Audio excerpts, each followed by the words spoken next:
Glória a Deus. Obrigado, meninas e meninos. Cumprimento a amada igreja com a graça e a paz do Senhor Jesus. Amém? Quero convidar... já saíram, né? As crianças agora é a terça inteira ensaiando, aprendendo mais da palavra do Senhor. Por favor, abra comigo a palavra de Deus no primeiro livro da Bíblia, livro de Gênesis, capítulo de número 11. Primeiro livro da Bíblia, que é o livro de Gênesis, capítulo de número 11. Daqui a pouco nós iremos ler alguns versos deste capítulo que, creio eu, vão trazer uma lição muito importante para os nossos corações. Mas antes eu quero convidar você a fazermos mais uma oração, antes de darmos continuidade à meditação desta noite. Senhor Deus e amado Pai, o nosso grande desafio, Senhor, nesta terra, é conseguirmos acreditar naquilo que o Senhor nos mostra, daquilo que o Senhor nos fala. Quantas vezes o Senhor nos diz algo e nós não acreditamos no que o Senhor nos diz, nós não cremos no que o Senhor nos mostra. Mas esse é o nosso desejo, Senhor, é vivermos não pela vista, mas pela fé. Não pelo que vemos, mas pelo que ouvimos. Pelo que ouvimos o Senhor nos dizer a cada dia, Pai. Eu não sei como cada um dos teus filhos e das tuas filhas chegou aqui essa noite. O que eu sei é que foi o Senhor quem nos trouxe a este lugar, para juntos fazermos orações a Ti como esta, Senhor, que estamos fazendo agora. Senhor, para juntos elevarmos, Senhor, a nossa voz em adoração ao Senhor, independente das circunstâncias, e também, Senhor, para juntos podermos ouvir o que o Senhor quer nos dizer por meio da Tua palavra, Pai. Tem misericórdia de cada um de nós e fala ao nosso coração agora de uma forma que nós possamos entender o que o Senhor quer nos dizer, Pai. Tudo isso eu peço e já agradeço pela fé em Jesus Cristo, no nome de quem eu oro e já agradeço. Amém. Amém e amém. Glória a Deus. Vocês devem saber que 3 das religiões mais antigas do mundo são o islamismo, o judaísmo e o cristianismo. Essas são 3 das religiões mais famosas e também mais antigas do nosso planeta. E eu creio que vocês devem saber também que essas 3 religiões possuem pontos de discordância entre elas. Por exemplo, o islamismo crê em Alá e segue o Alcorão. Já o judaísmo e o cristianismo não. Tanto o judaísmo como o cristianismo creem em Yahvé e seguem a Bíblia. O judaísmo crê apenas no Antigo Testamento. Já o cristianismo crê no Antigo e no Novo Testamento. Então essas 3 religiões possuem vários pontos de discordância, de diferença entre eles. Porém, nem tudo é diferença no islamismo, no judaísmo e no cristianismo. Existem pontos de semelhança, eu diria até de igualdade. Por exemplo, pastor, todas essas 3 religiões olham para Abraão como um pai. Olham para Abraão como um ser, um personagem real que originou todas as coisas no sentido de buscar a Deus. Então, para essas 3 religiões, Abraão é uma pessoa muito importante. É alguém que trouxe a origem da crença, da fé em Deus, tanto para um como para os outros. E a pergunta é: por quê? Abraão é um personagem tão importante para tantas pessoas. O que foi que Abraão fez que o tornou um ser central para milhares, eu diria para milhões de pessoas ao redor do mundo? É exatamente isso que nós iremos descobrir, meus irmãos e minhas irmãs, em uma série que nós estaremos trazendo em alguns dos nossos cultos sobre as aventuras de Abraão. E o título que eu estou dando a essa série é Abraão, o pai de multidões. Abraão, o pai de multidões. E hoje nós vamos começar a nossa série. E quando se trata de começar a estudar a vida de Abraão, talvez o nosso pensamento vai logo para onde? Vamos iniciar a vida de Abraão. O nosso pensamento normalmente se volta logo para o chamado que Deus fez a Abraão no início do capítulo 12. E de fato o chamado de Abraão é um ponto, é uma passagem primordial na nossa meditação acerca deste homem. Porém, hoje eu não quero começar falando sobre o início de Gênesis 12, sim, sobre o final de Gênesis 11. Por isso eu pedi que você abrisse a palavra de Deus aí em Gênesis capítulo 11. Vamos ver os versos finais desse capítulo. Versos esses, irmãos, que vão falar sobre a família de Abraão. E vão mostrar a família de Abraão não como uma super família, como nós gostaríamos que ela fosse. Não, aqui vai mostrar a família de Abraão como uma família cheia de imperfeições, uma família cheia de fragilidades, uma família, inclusive, na qual e através da qual parece que Deus não está agindo. A impressão que nós temos aqui é que Deus não estava agindo na família de Abraão e nem através da família de Abraão. Porém, a pergunta que nós iremos responder é: será que isso é verdade? Será que Deus não estava agindo nesta família? Será que Deus não estava agindo através desta família? Então, para responder essa pergunta, nós veremos o que ocorre com a família de Abraão em dois lugares. Primeiro, quando eles ainda estão em Ur dos Caldeus, versos 29 a 30, do capítulo 11, e depois, o que ocorre com a família de Abraão quando eles estão em Harã. São dois lugares diferentes, mas em cada um deles, em um texto tão pequeno, nós podemos tirar lições importantes para a nossa vida. Vamos ver então, em primeiro lugar, o que acontece com a família de Abraão em Ur dos Caldeus. Começar pelo verso de número 27. Gênesis, capítulo 11, verso de número 27, diz assim a palavra de Deus. São estas as gerações de Tera. Não sei se em alguma Bíblia tem Terá. Terá? Eu também prefiro Terá, eu me acostumei com Terá. Tera parece coisa de computador, né? Um Tera. É porque os originais eles vão mudar um pouco na questão da entonação, né?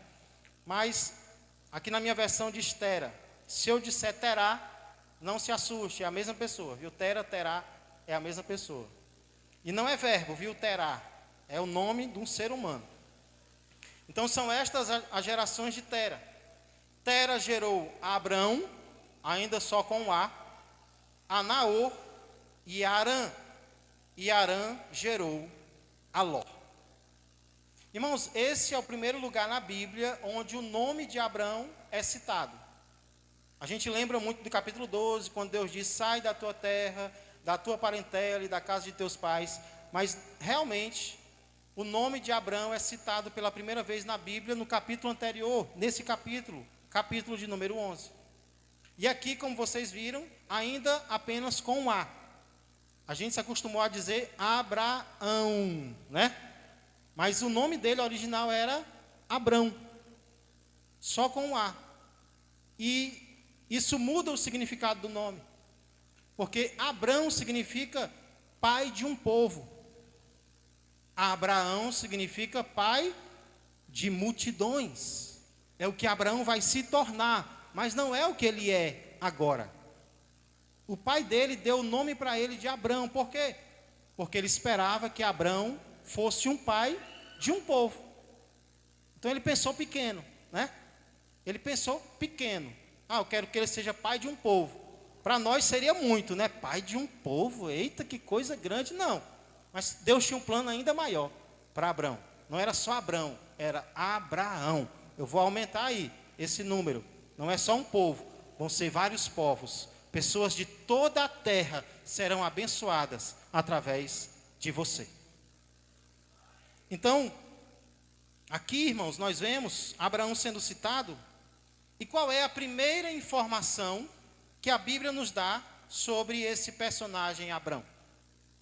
Antes mesmo de citar o nome dele, a Bíblia cita o quê? O nome do pai dele. Verso 27, são estas as gerações de Tera. Tera gerou Abrão. Primeira informação importante da Bíblia sobre esse personagem central não é nem acerca dele, mas acerca do pai dele. E não é apenas aqui que isso acontece não, igreja. Em vários lugares da Bíblia, a primeira informação que se dá sobre um sujeito é o pai do sujeito. Nem se fala primeiro sobre a pessoa, muitas vezes diz de quem ele era filho. Por exemplo, Josué, filho de Num. Nós conhecemos Josué, antes de ser o ajudante de Moisés, ele é filho de Num. Então, várias vezes na Bíblia nós encontramos isso. A Bíblia mostrando de quem alguém é filho. E a aplicação disso para as nossas vidas nos dias de hoje, irmãos, é tremenda. A nossa cultura, infelizmente, ela tem acostumado os jovens a procurarem se afastar dos seus pais, né? A serem seres dissociados, independentes dos seus pais. Porém, a palavra de Deus mostra que não tem como isso acontecer. Não tem como, e o motivo é óbvio, não tem como contar a história de alguém independente do pai, da mãe desse alguém. A nossa história só pode ser contada a partir da história dos nossos pais. Não é que nós estamos limitados ao que os nossos pais foram, não. Não é porque os nossos pais foram assim que a gente vai ter que ser assim também. Mas existe uma identificação, existe uma proximidade, né? Existe uma associação entre quem os nossos pais foram ou são e quem nós somos. Então a Bíblia, ela enfatiza muito o fato de que alguém é filho de alguém. Depois de citar o nome, o texto vai para os filhos de Tera, ou irmãos de Abraão. E percebam que Abraão é citado em primeiro lugar. Quais são os filhos de Tera? São 3, olha aí na sua Bíblia. Quais são os filhos de Tera ou Terá? Abrão, Naor e Harã. E Abrão é citado em primeiro lugar. A impressão que a gente tem é que ele é o filho mais velho. É a impressão que a gente tem. O que não necessariamente é verdade. É bem provável, inclusive, que Abraão fosse o mais novo. Porém, ele é citado primeiro. Pode ser que ele seja o mais velho, ou não. Ou pode ser que ele é citado antes, por causa do status que ele conquistou. Por causa da importância que ele adquiriu. Então, ele é citado em primeiro lugar. Outro exemplo disso são os filhos de Noé, Sem, Cã e Jafé. A impressão que a gente tem é que Sem é o mais velho, pelo contrário. Mas na história bíblica, Sem, o pai dos semitas, tornou-se o mais importante, tornou-se o mais honrado de todos. Por isso, ele passa de último a primeiro. Ele é citado em primeiro lugar. Então, o texto diz que Tera gerou Abrão, Naor e Harã, 3 filhos, do sexo masculino. E aí, de quebra, ainda diz que Harã, talvez o mais velho fosse Harã, ainda tem um filho, também do sexo masculino, chamado Ló. Esse nome vai ficar famoso na história, né? Ló, sobrinho de Abraão, filho de Arã. Irmãos, até aqui, nesse verso 27, nós vemos uma família aparentemente perfeita. Por quê? Porque esse era o sonho de todo pai do Oriente Médio. Todo pai do Oriente Médio sonhava em ter filhos do sexo masculino. Porque um filho, ele garantia a continuidade da vocação do pai. A bênção era dada para o filho, a herança era dada para o filho. Então, Terá não tem um, Terá tem três. 3 meninos para dar orgulho para o pai. E de quebra, ainda tem um sobrinho. Qual o sexo do sobrinho? Masculino. 4 meninos na família. Que família abençoada, obrigado, meu irmão. Que família perfeita. Que engano nosso.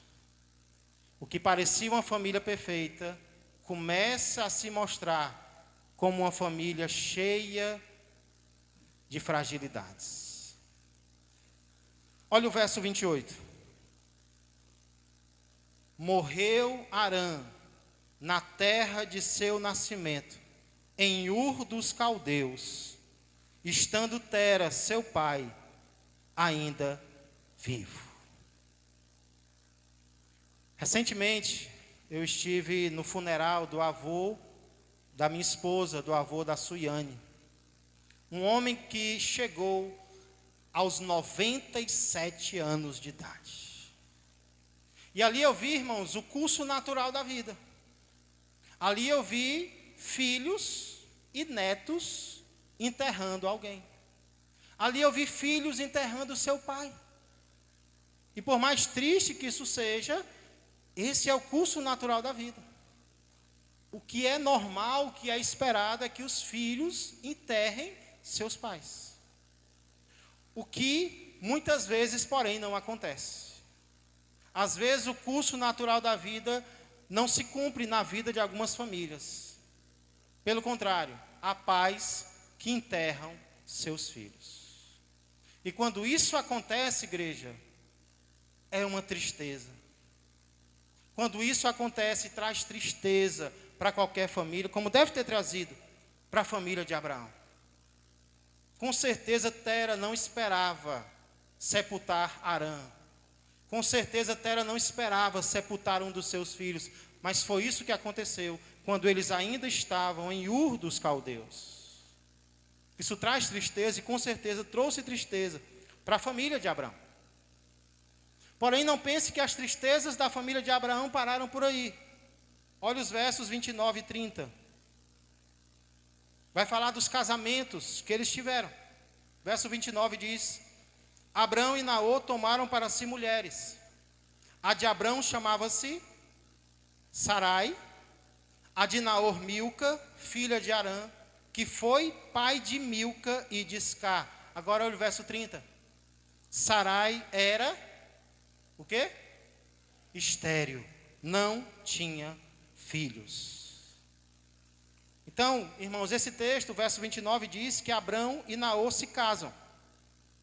Você notou com quem Naor, irmão de Abraão, se casou? Abraão se casou com Milca, que era filha de quem? Milca era filha, não. Naor casou com Milca, que era filha de Arã. Então, ele casou com a sua sobrinha. O que não é, ou não era necessariamente errado. Especialmente naquela cultura, a gente chama isso de endogamia. É quando parentes de uma família se casam com parentes. Isso vai ser proibido, não o que acontece aqui. Mas casamento entre parentes vai ser proibido na lei de Moisés muito tempo depois. Aqui não tinha lei proibindo casamento nem entre irmãos. Tinha irmão casando com irmã, porque não era proibido pela palavra de Deus. Eles não estavam cometendo nenhuma transgressão, porque a lei só vai vir depois. Então aqui era permitido. Mas para nós é estranho, né? A gente saber que Abraão Não posso nem dizer, né? Não posso nem contar cenas dos próximos capítulos. Mas a gente vê irmão casando com irmã, a gente fica com nojo. Mas durante algum tempo isso foi necessário, irmãos. Sempre pergunta com quem Caim casou. Ixi, com a mulher de outro povo, um alienígena, né? Uma mulher, não. Caim provavelmente casou com a sua irmã. Que irmã, pastor, se a Bíblia não conta? Quem disse que a Bíblia conta o nome de todo mundo? Então, com certeza, Adão e Eva tiveram muitos filhos, e a Bíblia não diz o nome de todos. Então, Caim deve ter casado com a irmã, eles tiveram filhos, que tiveram filhos, que tiveram filhos, que tiveram filhos, e a terra foi povoada, né? Como hoje alguns irmãos ainda estão fazendo, povoando a terra. Glória a Deus, né? Que assim continue. Então, irmãos, não é tão estranho o fato de Naor ter casado com a sua sobrinha. O que é estranho mesmo é o que acontece com Abrão. Porque Abrão casa com Sarai, e o texto diz o que sobre Sarai? Sarai era estéril. Isso sim, para aquela época era uma tristeza, era algo estranho, era algo anormal. Principalmente naquela família, onde tantas crianças já tinham nascido. Creio que todos olhavam para Sarai e perguntavam: e aí, Sarai? Quando é que vai ser? Quando é que vai nascer? Quando é que esse menino vai vir? Todos esperavam que Sarai tivesse um filho, de preferência, um menino. Só que ela não teve, pelo menos por enquanto. Então aqui a gente vê, irmãos, casamento entre parentes. A gente vê a morte de um filho antes da morte do pai. A gente vê uma esposa estéril. E a pergunta é: será que Deus estava agindo numa família dessa? Será que Deus estava agindo através de uma família dessa? Dá para perceber Deus aqui em algum lugar? Dá para enxergar Deus agindo aqui numa família dessa? Até o momento parece que não. Então vamos ver se muda alguma coisa quando eles se mudam para Arã. Aqui eles estão em Ur dos Caldeus. Então agora vamos ver o que acontece com a família de Abrão quando eles vão para outra terra, que é a terra de Arã. Acompanhe comigo os versos 31 e 32. Gênesis 11, 31 diz assim: tomou Tera, o pai, Abrão seu filho, e a Ló, que nessa época não tinha mais o pai, filho de Arã, filho de seu filho, e a Sarai sua nora, mulher de seu filho Abrão, e saiu com eles de Ur dos Caldeus, para ir à terra de Canaã. Foram até Arã, onde ficaram. E o verso 32 diz: e havendo Tera vivido 205 anos, ao todo, morreu em Arã. Irmãos, duas ou três coisas aqui me chamam a atenção sobre Tera. Primeiro, a liderança de Tera. A liderança do pai. Porque aqui diz que ele levou parte da sua família para outra terra. Ele levou, né? Então aqui eu vejo que, apesar de Abrão já estar casado, ele ainda exercia uma influência sobre a família, né? E por que eu estou dizendo isso, irmãos? Porque hoje a gente nota que existe uma tendência da parte de alguns filhos, quando se casam, de procurarem estar o mais longe possível dos seus pais, né? Parece, a impressão que dá é que quanto mais longe dos pais, mais perto da bênção.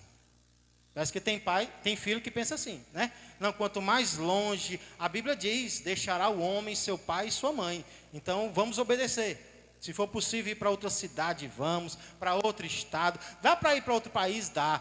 Quanto mais longe dos pais, mais perto da bênção, mais abençoados nós seremos.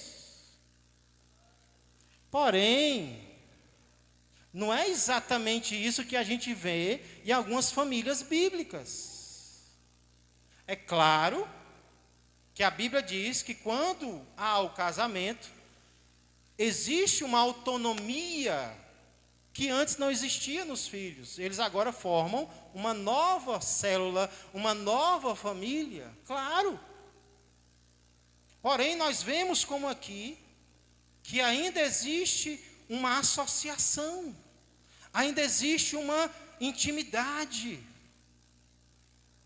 Inclusive, é bem possível que nos tempos bíblicos, as famílias formassem uma espécie de clãs, nos quais o chefe da família ainda exercia uma certa liderança sobre os demais. Eles moravam em casas separadas, mas ainda havia ali uma ligação entre eles. E ainda existia um líder maior, que não tinha que ser obedecido em tudo, mas ele era ouvido, ele era consultado, ele dava opiniões, né? Então, o que nós vemos Tera fazer aqui? É exatamente isso. Tera é como se fosse o líder do clã. E ele leva parte da sua família para outra terra. Família essa que já estava casada, mas ele leva com ele, né? Então, o que eu estou querendo dizer é exatamente isso, que existe uma autonomia quando vem o casamento. Claro, a Bíblia diz, por isso deixa o homem, seu pai e sua mãe, e se une à sua mulher. O que a Bíblia não diz é que os familiares deixam de ser familiares. A Bíblia não ensina isso. A Bíblia não ensina que agora é cada um por si, Deus por todos, não. Pelo contrário, a Bíblia diz que vai continuar havendo sim uma intimidade, vai continuar havendo sim uma associação, às vezes maior, às vezes menor, né? Vai depender da cultura de cada um, mas nós temos que ter cuidado, nem 8, nem 80, né? Nem de mais e nem de menos também, porque às vezes a gente percebe, especialmente nas famílias mais abastadas, que tem aquela tentativa, né, de dizer, não, agora cada um é no seu canto, vamos manter a etiqueta, né? Não, agora ninguém dá opinião na vida de ninguém. Vai dizer isso para Terá. Terá levou, foi a família para outro lugar. Claro que eles conversaram primeiro e tudo, mas ainda assim houve uma influência de uns na vida dos outros. Você está entendendo o que eu estou dizendo? Você está entendendo o que a Bíblia está nos ensinando aqui? Então isso me chama a atenção na vida desse Tera. Porém, o que eu queria que você notasse mesmo aqui, que você gravasse isso no seu coração, é que parece que o pai de Abraão aqui está agindo por conta própria. Parece que o pai de Abraão está agindo por si mesmo. Ele está se mudando. E parece que Deus não tem nada a ver com isso, porque nem cita o nome de Deus aqui. Parece um pai que está tomando uma decisão de se mudar e parece que ele está agindo por conta própria. Pelo menos é o que parece. A gente vai já ver se é realmente isso que está acontecendo aqui ou se tem alguém por trás das ações deste homem. Indo adiante, outra coisa que eu noto aqui é a separação de Terá. Porque o texto diz que ele levou Abraão, levou Sarai, levou Ló, mas está faltando alguém. Ele tinha outro filho vivo. Ele tinha Naor. E pelo menos aqui não diz que Naor foi com ele. Parece que depois Naor vai para Harã, ou os descendentes dele vão para Harã, mas pelo menos aqui não diz nada. E assim são as nossas famílias, não é verdade? Nem sempre as nossas famílias estão juntas em tudo. Nem sempre as nossas famílias estão unidas nos mesmos propósitos, nos mesmos projetos. Ah, nós vamos para lugar tal. Vai você, eu não vou não. Vai tu só, né? Ah, eu quero passar o final de ano na praia. Não, eu vou é para a serra. Quantas vezes a gente tenta, né? Mas não dá. Muitas vezes os familiares vão estar separados em projetos, em propósito, vão estar desunidos, pelo menos por algum tempo. Assim são as nossas famílias. Assim foi a família de Tera. Ele levou Abraão, mas não fala nada de Naor. Por quê? Naor não foi? Provavelmente não, pelo menos não nesse momento. Para concluir, uma terceira coisa que me chama a atenção aqui é a desistência, infelizmente, a desistência de Terá. Porque o texto diz que eles saem de Ur dos Caldeus para ir para onde, igreja? Você prestou atenção? Eles saem de Ur dos... Agora ficou fácil de pescar, né? Agora ficou bom, viu, menino? Tá aqui, não tá? Ah, agora vocês respondem as minhas perguntas. Então eles saem de Ur dos Caldeus para irem para Canaã. Só que o texto diz que eles vão para Harã e eles ficam em Harã. O texto não diz por quê. O texto... Hã?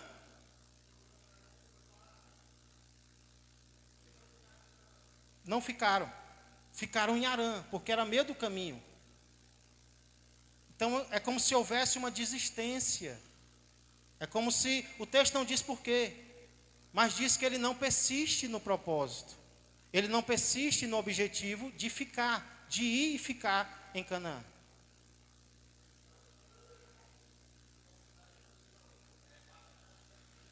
Isso, eles não vão para Canaã. O objetivo, eu entendo assim, Leones. Eles iam para Harã, passavam um tempo, né? Como é que a gente chama em voo? Quando a gente para no canto e depois vai para outro. Vocês que voam muito. Tem uma escala, é? Vocês nunca voaram, não? Para longe assim? É uma escala? Rapaz, vamos orar para a gente viajar, pessoal, para a gente saber dessas coisas, né? Eu sei que tem umas paradas, né? No Paranjana, você não vai parando, né? Até chegar no seu destino.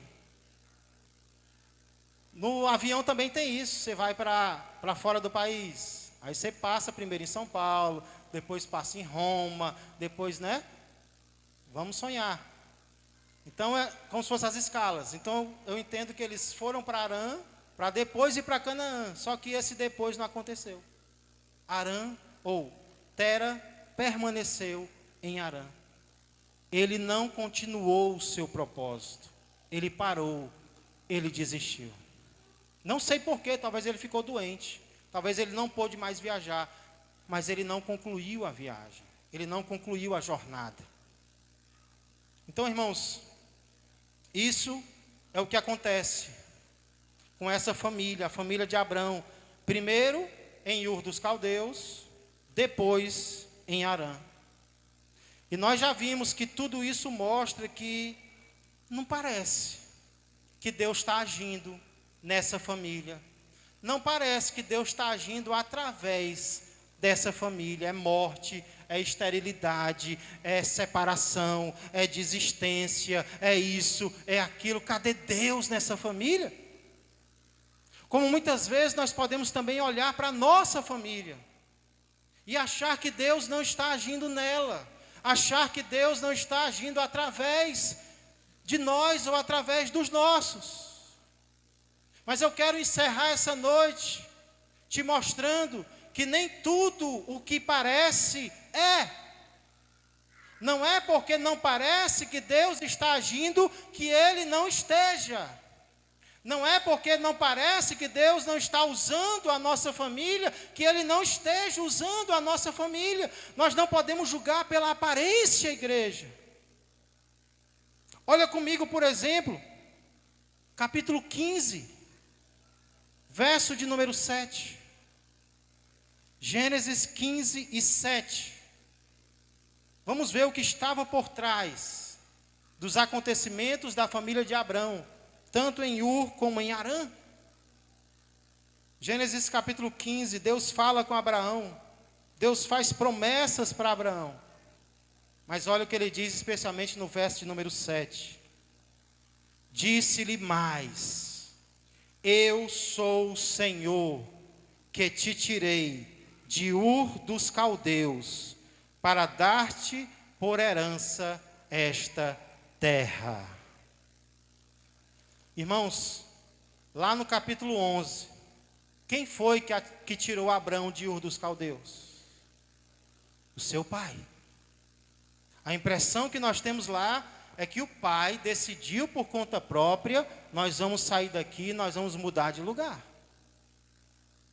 Já aqui no capítulo 15, verso 7, Deus diz que foi ele que tirou Abrão de Ur dos caldeus. Aí eu pergunto, quem, afinal de contas, tirou Abrão de Ur dos caldeus? Foi o pai de Abraão ou foi Deus? Eu diria que foi Deus, através do seu pai. Eu diria que foi Deus, usando o pai de Abraão.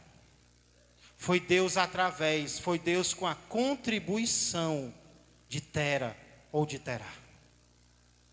Porque muitas vezes, igreja, Deus vai agir na nossa vida através dos nossos. Deus vai agir na nossa vida através dos nossos parentes, através dos nossos familiares, especialmente através dos nossos pais. E muitas vezes não vai parecer.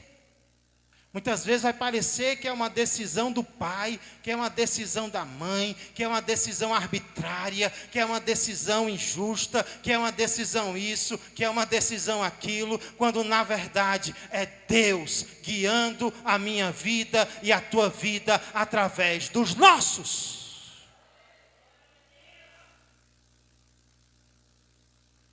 Deus usa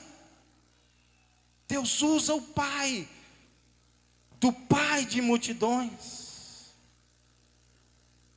Muitas vezes, irmãos, Deus vai agir através de decisões, através de ordens, através de proibições dos nossos pais.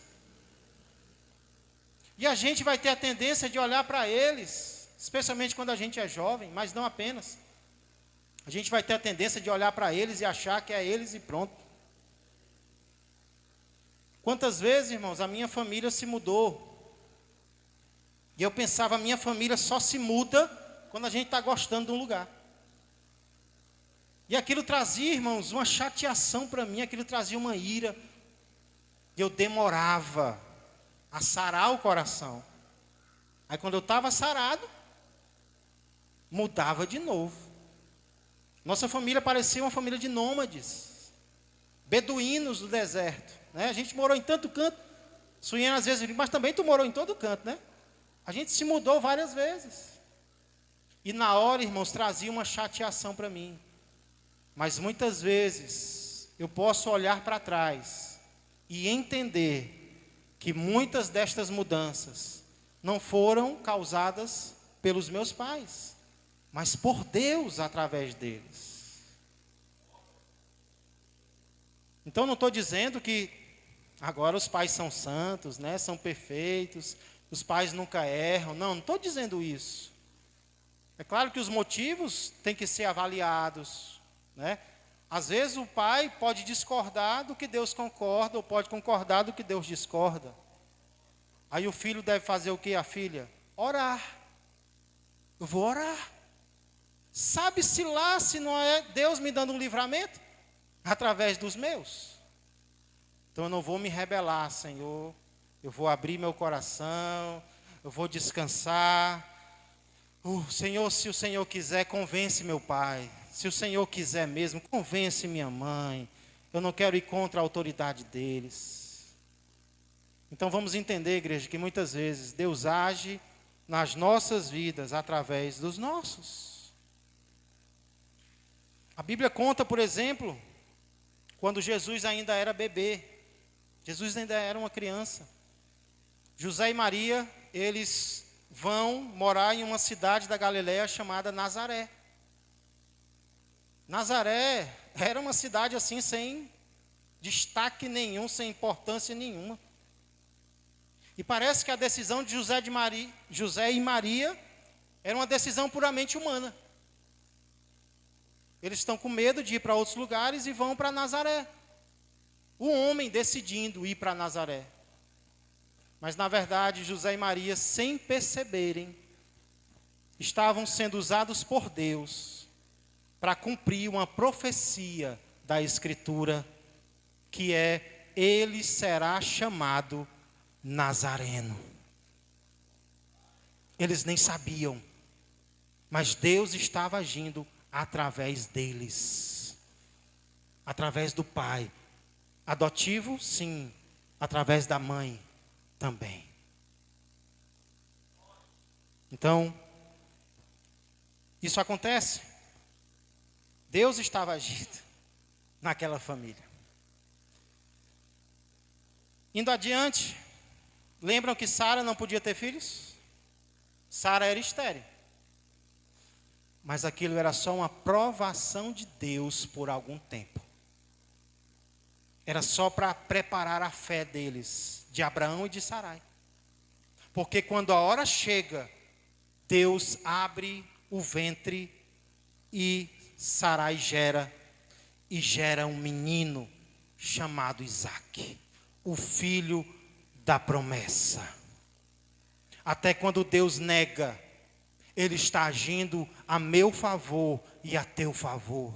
Não é porque Ele não nos ama, é porque Ele está preparando o melhor momento. Nós cantamos hoje, Ele está preparando o cenário, Ele vai entrar na história, Ele vai operar, mas Ele está fazendo com que o ambiente seja propício para que a glória dEle seja ainda maior. Isaque nasce. E com quem é que Isaque casa? A Bíblia diz que Abraão manda buscar uma esposa para Isaque em Harã, Padã Harã. E lá ele traz alguém da família de Naor. Ele traz alguém que era filha de Betuel. Ele traz Rebeca, que era filha de Betuel, que era filho de Milca, que era mulher de Naor. Já pensou um negócio desse? A família que um dia se separou, lembra que Naor não foi? Pois agora, o filho de Abraão casa com uma descendente de Naor, Rebeca. A família que um dia se separou por algum tempo, agora se reúne novamente. Mas, irmãos, o mais impressionante, eu fico até arrepiado, é o que acontece com Ló. Ló é quase o vilão da história. Ele não é o vilão, mas ele é aquele que está direto atrapalhando. É aquele que atrapalha o herói, né? Ele não é o vilão, mas ele também não ajuda muito. Ló toma uma decisão muito ruim na vida dele. Ele decide ir para Sodoma e Gomorra. 2 cidades que lá na frente Deus vai destruir. E na destruição da cidade, a mulher de Ló comete um erro. Muito curiosa, uma característica do ser humano, né? Ela olha para trás. E ao olhar para trás, ela vira estátua de sal. Ló fica sem mulher, com 2 filhas. Aí acontece algo que a gente lê a Bíblia assim, ó. Meu Deus. A gente fica horrorizado. Ló e suas 2 filhas vão para uma montanha. Lá os 3 passam a morar numa caverna. As filhas de Ló, que não tem base de Deus nenhuma, pelo que parece, dizem: minha irmã, não tem nenhum homem por aqui, não sobrou ninguém. Vamos gerar um filho do nosso pai? Mas como? Ele não vai concordar. A gente embriaga ele. As filhas embriagam o pai. Num dia, uma gera do pai. No outro dia, a outra gera do pai. A Bíblia diz que a mais nova gera um filho chamado Benjamim, que é o pai dos amonitas. A mais velha gera um filho chamado Moabe, que é o pai dos moabitas. Aí eu pergunto, você conhece alguma moabita famosa na Bíblia? Você lembra de alguma? Ruth. Ruth era moabita. Ruth, ela fica viúva. sai da sua terra e vai para a terra de Israel. Quando chega na terra de Israel, Rute moabita se casa com Boaz, israelita. E eles têm um filho, que tem um filho, que tem um filho, que gera Davi, o rei de Israel. Que tem um filho, que tem um filho, que tem um filho, da qual vem o Messias, Jesus Cristo, o meu Salvador e o teu Salvador, o Rei dos Reis e o Senhor dos Senhores. Vem de uma mulher moabita, da descendência de Ló, sobrinho de Abraão. Deus não estava agindo na família? Deus não estava agindo através da família? Sim, Ele estava, mesmo que não parecesse. Então o exemplo de Abraão nos mostra isso de uma forma muito clara, irmãos. Mas eu poderia encerrar citando outro exemplo mais próximo de nós. O pregador de domingo à noite. O pregador de domingo à noite disse que 10 anos atrás, mais ou menos, ele veio a essa igreja, ele sentou ali onde ele sentou domingo. E ele disse que 10 anos atrás ele veio, ele assistiu o culto, praticamente embriagado. Terminou o culto, ele saiu. Não tomou nenhuma decisão, não se converteu. Passou 1 ano, passou 2 anos, passou 3 anos, passou 4 anos e nada. Alguém poderia olhar para essa família e dizer: Deus não está agindo nessa família. Deus não está agindo através dessa família. Mas sabe o que foi que ele disse domingo aqui no altar? Quando eu estava ali, sem dizer para ninguém, eu vi um jovem adorando a Deus. E enquanto esse jovem adorava a Deus, eu perguntei no meu coração: será que um dia eu vou me tornar que nem ele? Deus estava agindo nesse familiar, ninguém viu, mas Deus estava agindo. E quando terminou o culto, nós sentamos ali e ele lembrou de algo de 10 anos atrás. Ele disse: pastor, quando você fez o apelo naquele dia, 10 anos atrás, o meu corpo se tremeu. Eu fiquei com o corpo tremendo, pastor. Mas eu não aceitei a Jesus naquela noite. E eu perguntei: quantos anos depois você aceitou a Jesus? 4 anos. Mas 4 anos depois, nós vimos o que Deus já estava fazendo. 4 anos depois, nós vimos o que Deus já estava operando há muito tempo, sem ninguém ver. Deus estava agindo no Darlan. E ele aceita Jesus. Ele começa a estudar a Bíblia, ele começa a orar, ele começa a se desenvolver. E agora Deus não age apenas no Darlan. Deus age através do Darlan, inclusive para a sua própria família, que estava aqui ouvindo a palavra que ele pregou. Sabe o que isso nos ensina? Apesar de nem sempre parecer, Deus pode estar agindo na nossa família e através da nossa família. Então, não julga pela aparência. Ah, Deus não está fazendo nada, Senhor. Ah, Senhor, faz tempo que eu estou orando e nada, Senhor. Nada acontece, meu familiar não muda. Porque o Senhor não age na minha família. Porque o Senhor não age através. Eu queria tanto que a minha família fosse usada pelo Senhor. Que eles fossem usados no altar. Não julga pela aparência. Porque parece que Deus não está agindo. Mas Ele pode estar agindo sem eu e você percebermos.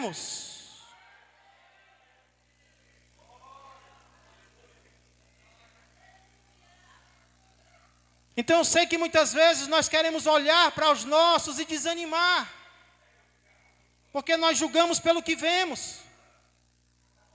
Mas quando nós entendemos que Deus age sem nós percebermos muitas vezes, que Ele só vai manifestar lá na frente o que Ele fez lá atrás, então nós não vamos desanimar. Nós não vamos desanimar de orar, nós não vamos desanimar de pregar, nós não vamos desanimar de valorizar os nossos. Nós não vamos desanimar de ouvi-los, porque mesmo imperfeitos, Deus usa os nossos para nos abençoar.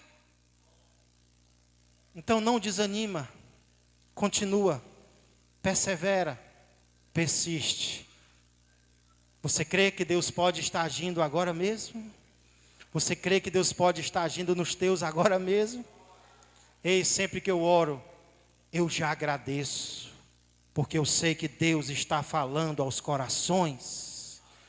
Senhor, eu agradeço, porque o Senhor está falando no coração deles agora mesmo. Eu não sei quando eu vou ver algo, mas eu não preciso ver para crer. Eu preciso crer para ver.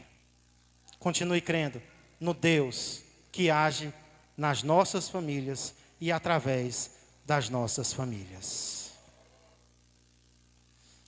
Eu vou ler o louvor que foi cantado. Uma parte dele diz assim. Vale também para o assunto que nós meditamos hoje.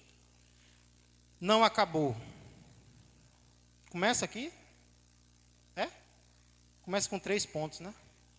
Não acabou. Espalharam por aí que já terminou e que era o teu fim. Mas não terminou. Se enganou quem pensou que a história findou, se equivocou. E o tablet travou. Rimou. Eu vou mostrar para quem achou que terminou. Eu vou deixar pensarem que o projeto falhou. Eu vou chegar depois, só para impressionar. Eu estou montando um contexto, porque eu quero impactar. E eu já lhe aviso logo, não pense que morreu, que a história acabou e que você perdeu. Eu vou entrar no ambiente para operar. Com os olhos da fé, passei a enxergar que ainda tem vida aí. E mesmo que o cenário diga que é o fim, as evidências gritam que é para desistir, mas eu estou dizendo, ainda existe vida aí. Creia que ainda existe vida nos teus parentes. Creia que o propósito de Deus ainda está de pé. Por causa da oração de Abraão, Ló foi poupado da morte. Creio que parentes nossos estão sendo poupados da morte todo dia, porque tem um Abraão orando, porque tem um parente intercedendo, orando, pedindo, buscando por misericórdia. Não é por merecimento, é por misericórdia. Então não desiste, não julga pela aparência, não entrega os pontos, pelo contrário, continua na posição de intercessor, de intercessora, de pregador, de pregadora. Quando tiver oportunidade, fala com amor, mas fala com firmeza. Fala aquilo que Deus ordenar falar. Senhor Deus e amado Pai, obrigado pela Tua palavra. Obrigado, Senhor, por registrar, Senhor, histórias tão parecidas com as nossas. Senhor, quantas vezes nós somos tentados a desanimar por causa de um parente, porque parece que nada está acontecendo, parece que nada muda, parece que as nossas orações não estão passando do telhado, quando na verdade, Senhor, algo está acontecendo no coração, algo está acontecendo no mundo espiritual, Deus está usando, Deus está agindo, Deus está transformando algo. Então, Senhor, nos ajuda a persistir em oração por nós e pelos nossos, e que toda honra, Pai, através da vida deles, seja dada a Ti, porque é o Senhor que merece. Por isso é no nome do Senhor que nós pedimos e já agradecemos. Amém, amém e amém. Glória a Deus. Tem algum irmão que quer compartilhar um pedido de oração ou agradecimento? Alguma irmã?